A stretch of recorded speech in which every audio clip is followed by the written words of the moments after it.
Hey, what's going on, everybody? Hope you're all doing good today because we've got a ton to talk about when it comes to Tomb Raider 4, 6 Remastered and the brand new update that just landed, version 1.000.005. This is one of those updates that people have been waiting for because it's not just about fixing the odd crash here and there.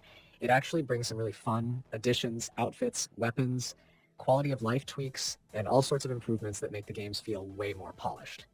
And considering we're talking about three absolute classics here, The Last Revelation, Chronicles, and The Angel of Darkness, this patch makes a big difference whether you're new to the series or a longtime fan who's been through these adventures more times than you can count. So let's just roll straight into what makes this update special, starting with the timing. Update 1.00005, which some people are calling Patch 2, dropped on September 19th, 2025.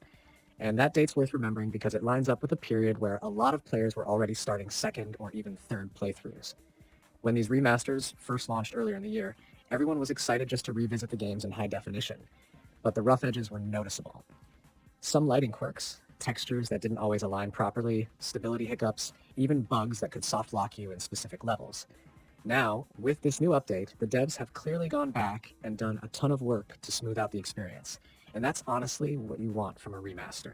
Something that feels true to the original, but doesn't carry forward the frustrations from 20 years ago. One of the standout additions is the introduction of the golden pistols, which are now available in both The Last Revelation and Chronicles if you register a Society of Raiders account. That's a neat incentive because those weapons aren't just a cosmetic bonus, they give a new reason to experiment during playthroughs. It feels like the developers wanted to reward fans who are engaged beyond the games themselves. And let's be real, any excuse to give Lara a flashy new set of tools is always welcome. Alongside the golden pistols, we also got some fresh outfits, and this is where fans of customization are going to have fun. The beta outfit is included now. There's also an X-ray outfit. And for Angel of Darkness specifically, they've added the classic outfit, which brings back some of that nostalgic look people love from the original PlayStation era. These little touches might seem minor, but they're the kind of details that give players a reason to revisit levels just to see how they feel when Lara looks different. Now, when it comes to actual gameplay, the biggest improvements come from the stability and bug fixes. If you've been around the community at all since launch, you know people have been sharing clips of Lara getting stuck in animations, falling through geometry, or hitting crashes at the worst possible times, like right at the end of a long and difficult section. This patch specifically addresses those issues, with fixes for soft locks and scenarios where the game would crash during transitions between cutscenes and levels. They've even improved outfit switching during battles, which was previously known to cause stability problems. The idea here is pretty simple. You should be able to trust that the game is going to hold up when you're deep into a level and not worry about progress being lost. And that's a huge win because one of the things that made the originals so intense was the feeling of survival, trying to get through tough puzzles and dangerous traps. It's way more satisfying when you know a technical issue isn't going to undermine your effort. Graphically, this update also makes a difference. Lighting has been adjusted in multiple places, textures line up more naturally, reflections are sharper and more accurate, and certain missing effects have been restored. The games already looked cleaner than ever thanks to the remastering work, but this polish makes environments feel richer and more atmospheric. Tomb Raider 4 and Vi especially benefit from this because those games leaned heavily on ancient temples, dark catacombs, and complex city environments. And atmosphere is everything there. You want the shadows to look right, the glow of torches to feel immersive, the reflective surfaces to stand out. The patch makes all of that more consistent, and it's one of those changes that you might not consciously notice moment to moment, but if you were to go back and compare with the pre-patch versions, it really pops. Another thing worth mentioning is the localization fixes. Some of the earlier builds had untranslated menu items in certain languages, some achievement descriptions didn't read properly, and even a few voiceovers were missing or incorrect. Those things can pull you out of the experience if you're playing in a language other than English. So patching that up means more fans around the world can enjoy these games the way they were intended. And honestly, Tomb Raider has always had a global audience. So it's great to see the developers respecting that by tightening up the details for everyone. The update also brought refinements to the user interface, the inventory system, and photo mode. Photo mode in particular got a boost with filters added or improved, plus better alignment and fixes for some glitches that were frustrating people trying to get the perfect shot. This is a modern feature that didn't exist when these games first came out. Yeah, but it fits perfectly in the remasters because so many of the environments are stunning in their own way. Being able to freeze the action, rotate the camera, and capture Lara mid-jump, or surrounded by the details of a puzzle room feels like a great way to celebrate the visual side of these classics. The fixes just make that smoother, which is exactly what you want. Now, let's talk about why this update matters beyond just the patch notes. For years, fans of The Last Revelation, Chronicles, and The Angel of Darkness have wanted these games to be remembered properly.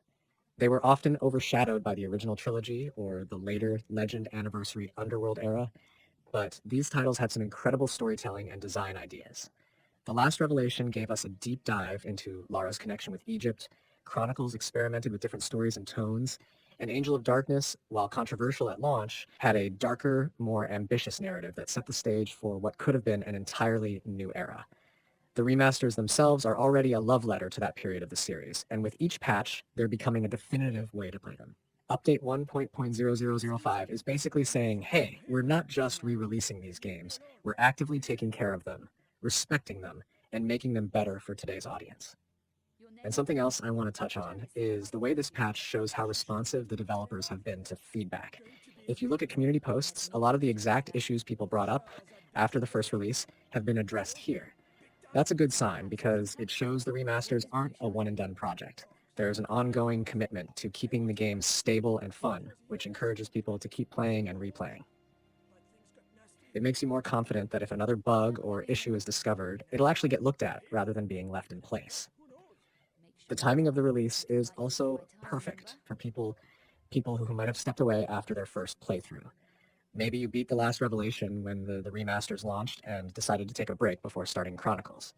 Now, with this new update, you've got fresh reasons to come back.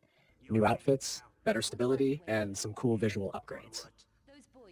It gives the whole experience a fresh coat of paint and makes replaying feel less like a chore and more like an opportunity to see the games at their best.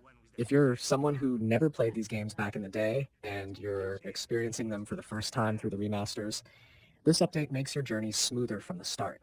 You won't have to deal with the same frustrations earlier players did, and you'll get a version of the games that feels much closer to what the developers always intended. It's the kind of patch that benefits both veterans and newcomers, and that's not always easy to pull off. So yeah, update 1.005 is a solid step forward for Tomb Raider 4/6 Remastered. You've got new content to play with, you've got better stability, you've got cleaner visuals, you've got fixes that respect players in all regions, and you've got an overall experience that feels more reliable and rewarding. The fact that it dropped on September 19th, 2025 means it's still fresh and everyone's buzzing about it right now, but I think the impact will last.